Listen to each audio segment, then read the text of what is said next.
Quand on est ici dans les Vosges et en Lorraine, on peut aller faire un tour parce qu'évidemment c'est un des départements les plus boisés de France. On a le loisir de vous le redire plusieurs fois cette semaine. Et quand on est ici, c'est le choix de Patrick Germain de nous dire bah écoutez, il y a de la rando à faire, même en hiver, hein, c'est ça Patrick. Bah, prends ton micro avec. Oui, Laurent, est-il besoin de rappeler effectivement que nous sommes dans les Vosges, dans un massif montagneux qui est un petit peu rond. Et là, on est à une portée de ski des stations de sport d'hiver. Regardez, il y a même les Barrues sur cette carte. Alors, les sports d'hiver, c'est bien entendu une activité incontournable, aussi bien sur le plan des loisirs que sur le plan économique. On y pratique du ski alpin, comme partout, même si on n'est pas dans les Alpes et dans les Pyrénées. On y pratique aussi beaucoup de ski de fond et il faut dire que les Vosges ont donné quand même beaucoup de champions de ski de fond. Hein, on est d'accord dans l'assistance. Grâce au relief qui a permis de réaliser de très beaux parcours. Et puis il y a aussi une activité qui est en plein développement, c'est la randonnée en raquette. Depuis les premières raquettes en bois avec des lanières en cuir, eh bien, on a fait quand même de gros progrès. Maintenant, on a du matériel qui est très très léger, qui est très fonctionnel et qui est très très souple. Et vous savez que la pratique de la raquette remonte à plusieurs années. Et milliers même d'années. Milliers d'années probablement, oui. Absolument, on parle de 4 à 5 000 ans.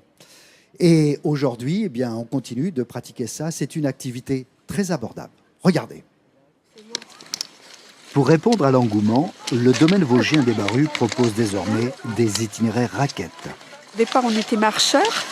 Et puis, on n'avait jamais fait de ski. Puis, bon, voilà, en voyant les autres, on s'est dit pourquoi pas.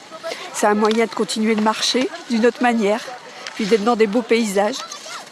Une paire de raquettes, maintenant en plastique, et une paire de bâtons qu'on peut louer sur place pour 7 € la journée. Et la balade peut commencer. Un circuit de 9 km entièrement balisé au travers de la forêt permet de découvrir cette activité en prenant un minimum de précautions en matière de sécurité.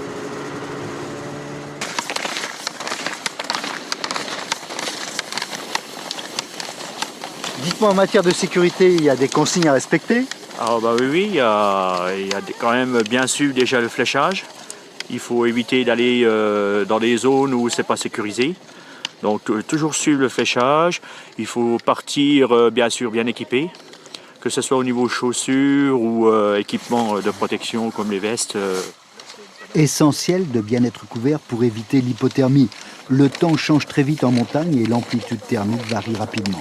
Dans le sac à dos, boissons sucrées et barres vitaminées trouveront toujours leur place. Alors, les impressions, raquettes dans les Vosges? Très bien, un beau séjour et tout près de la nature.